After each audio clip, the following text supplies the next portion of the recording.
if we look at it from a sense of like not necessarily even logic, if we look at it as storytelling, if we look at it the cinematic nature of it, Yeah. you can't have to admit it looks utterly ridiculous to see a bunch of adventurers stop as they enter a room and everyone goes, no, no one do anything, no one attempt to figure out what's going on until it's your turn so the cleric can give you guidance.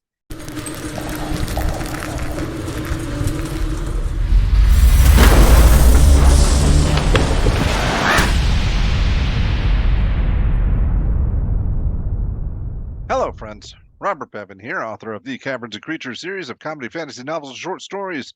With me is Sam West, and today we're talking about the spell Guidance. I guide you. Wow. I touched. There's the edge of the camera. There we go. Touched you. There you go. Easy peasy. We get high five. We can't. That's the wrong way, but it's fine. No, not all right, whatever. It doesn't matter. This is a cute little cantrip. It is. This is one of the ones I think I'm gonna have the hardest time rating because it is undoubtedly really powerful at some tables, and I have seen it be very useless at others. So this is a cantrip for clerics, druids, and artificers. It is cast time of an action. It's got range of touch. It's got problematic components. It's got concentration up to a minute. That is kind of a bummer in the mid tiers, but early in the game, it isn't the end of the world. School's divination. You touch a willing creature once before the spell ends. The target can roll a d4 and add the number rolled to an ability check of its choice. You can roll the die before or after making the ability check. Then the spell ends. Okay. This sounds great. It is great. Yes. Most of the time. All right, let's just get into it. Why? What are these times you've said it's been useless? Is that because people just aren't using skills, or? So guidance has this weird effect on games where it is either, and this is how I find it usually has the case, a ubiquitous out of combat passive bump to ability checks, where whenever you're exploring a scene, whenever you're doing a dungeon, whenever you're crawling through and investigating a room, and someone's making an investigation check, someone's making a perception check, someone's making a stealth check, the cleric is going alongside the whole time going guidance, guidance, guidance, guidance, guidance, guidance, guidance. Everyone's getting the bonus d4s, and in that use case, it's great. It's excellent. Everyone at level 1+ is just getting a free 2.5 to all their ability checks they're making out of combat. You'll see even in social situations, multiple people will be talking, and when you add guidance on top of this, it looks kind of silly, but then you can just see like your clerics like slap someone on the side of the head, give them guidance, slap another guy, give them guidance, just mid-conversation as these persuasion and deception and intimidation checks are getting made, right? That is the common use case for guidance. It's sort of as it exists as a big blanket, everyone is getting a D4 and everything. It feels like, yeah, I mean, you're the perfect wingman. You slap your buddy on the shoulder. Hey, this is my friend Doug. Sure. And you just keep slapping on the shoulder. Every third time he's got to make a check there. It's just like guidance, guidance, guidance. It also has a verbal component. So you have to be like, magic word Doug, magic word Doug, magic word Doug. And it's just like, yeah, it's noticeable. Now, I have also played at tables. I don't actually hate this interpretation of it, but it does majorly hamper the spell. Your DM will start asking you to track the time of where you are when you'd want to cast this, so that you can't just spam it freely everywhere, right? If someone goes and makes a skill check across the room from you, in that moment, that character might decide to do it, and you go, can I guidance them? And they'll go, okay, well, where are you? And then you have to figure out, okay, in my positioning, I just made this check. In this exact second, I'm probably here. Can I go over and guidance them? And then they might go, well, I mean, they're investigating it right now, sort of off the cuff, and they weren't really expecting to be making this check. They just saw something, and they didn't ask for your help or anything like that, so we're going to go with no. And that whole conversation that I just outlined immediately detracts people's desire to cast this spell, because all of a sudden you have to put so much more mental load into figuring out where you are, what's happening this exact moment, what's the time frame look like whenever we enter this room to whenever we're doing the guidance checks, and it'll start to get pulled back a lot more to be almost like a personal thing where it's anytime you go to make a check, you guidance yourself, and then you will get into situations where in high stakes, tense environments, it gets even a little bit more contentious where it's like, so I have to cast the spell on myself. It has concentration. I put this on myself, but then I make with a skill check to climb this rope. It can be a little clunkier than I think than it reads, and that a lot of tables play it like. And I think that should be mentioned.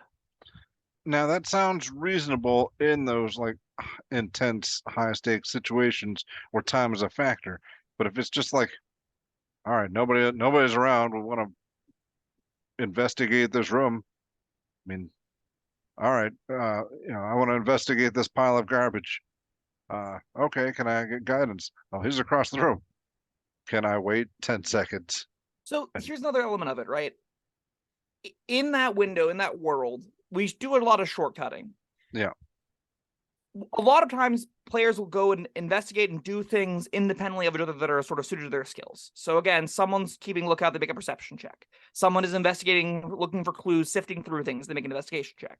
Someone is making a history check on the building that they're in. Someone's making an arcana check on the weird orb in the center of the room. When those checks fire, when the actual skill check is made, matters for guidance, because guidance takes your concentration, right?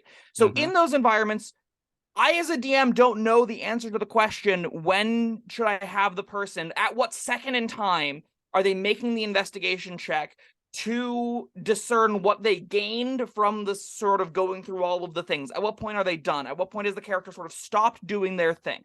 It's kind of out of time in that way. That leads it to, if everyone is simultaneously doing these events, what either has to happen is everyone stop, whatever the most important event is now, you get the guidance. And then they do whatever the most important event else there, and everyone else is sitting there twiddling their thumbs. And that kind of looks ridiculous. That kind of doesn't make any sense within the narrative. Well, and I mean, then it does in a world where guidance exists.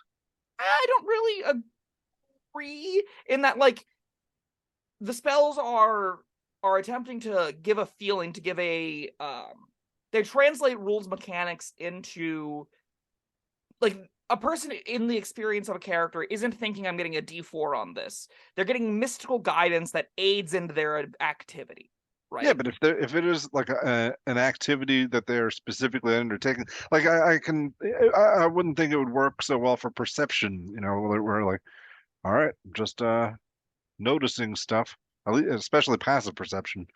But Yeah, it doesn't work at all for passive perception. okay. But I don't know, in a world where this sort of magic exists, you know, like, and the cleric is aware, I have this thing that can help with these specific intentional actions, then otherwise, what is he doing? What is the spell? It's helping one of those checks, right? It's still doing something. It's just not going to work on everyone simultaneously. I'm like, if we look at it from a sense of, like, not necessarily even logic, if we look at it as storytelling, if we look at it the cinematic nature of it, Yeah. you can't have to admit it looks utterly ridiculous to see a bunch of adventurers stop as they enter a room and everyone goes, no one do anything, no one attempt to figure out what's going on until it's your turn, so the cleric can give you guidance. And the cleric has to kind of repeatedly give you guidance, because if the task takes more than a minute, guidance just doesn't work on it. If the skill roll isn't made within that minute, guidance just doesn't work on it. And we're seeing this spell where our first use case was, and I'm not saying this is the right way to do it, nor am I saying that this is the best way to do it. I'm saying this is a way that happens. I don't necessarily think it's wrong interpretation of it to do it this way. The more common use case is everyone gets a D4 on everything. Right. And that use case is a very powerful spell. This latter use case is still a fine spell, honestly. One person getting a D4 on a regular check, like, you're gonna consistently still use this. It's just not gonna be the same pervasive nature that it otherwise is. I think lands the spell in a grayer area than I tend to talk about it as. Yeah. I figured this is a good video to talk about this, right? Yeah, at any rate, I don't have a problem rating it high. Yeah, neither do I. It's still, like, the best supportive cleric cantrip you can get. It's definitely one of the ones you are almost always taking, mainly because the rest of cleric cantrips suck. I definitely think all of this mess gets addressed in a majorly improving way in the playtest / the new edition. Should it be out by the time you're seeing this video? We probably will be doing a video on the updated spells of, like, note, I'm assuming, of some nature via Caverns and Creatures. So you'll be able to find us either right now or sometime in the future talking about why this is better, why the updated version using your reaction fixes all these problems that I've kind of highlighted. So, where it stands now, though, I think this is still one of the best, if not the best, cleric cantrip you can get at tables that we talked about it, where you just pervasively, everyone gets it, because everyone goes, oh, can I have a D4 from the cleric? Guidance, yes. Guidance, yes. Guidance, yes. 5 out of 5. Really powerful little effect. Insane. I do think it's worth noting that isn't going to be every table, though, so, your mileage will vary if you are at one of those definitely smaller percentage of tables that aren't using guidance in that kind of pervasive manner. Even if not everybody's getting it all the time, though, like, even at those tables, somebody's getting it all the time. So yeah, it's usually you. Yeah, still 5 out of 5 for me. It's still definitely powerful. Yeah, especially who gets this? Cleric and who else? Clerics, druids, and artificers. Yeah. It's sort of the best utility cantrip all three of those get. Maybe not artificers, but at least clerics and druids get. Now, this is no mage hand. This is no like actual new tool to engage with the world with. It's just sort of everyone in the party gets to be better because I exist, and that's still a pretty powerful thing to have on your cantrip, especially for like just when the game's built around making skill checks. Yeah, this makes all your skill checks better. Why not? Yeah, skills can make a difference. Make a huge difference. 95% of the way you engage with the game at the first 5 levels. All right. Well, that was guidance. Thank you, Sam, for your guidance. And thank you, everyone, for joining us. Like, subscribe, tell us what you think about guidance down in the comments, and we'll see you next time. Bye-bye.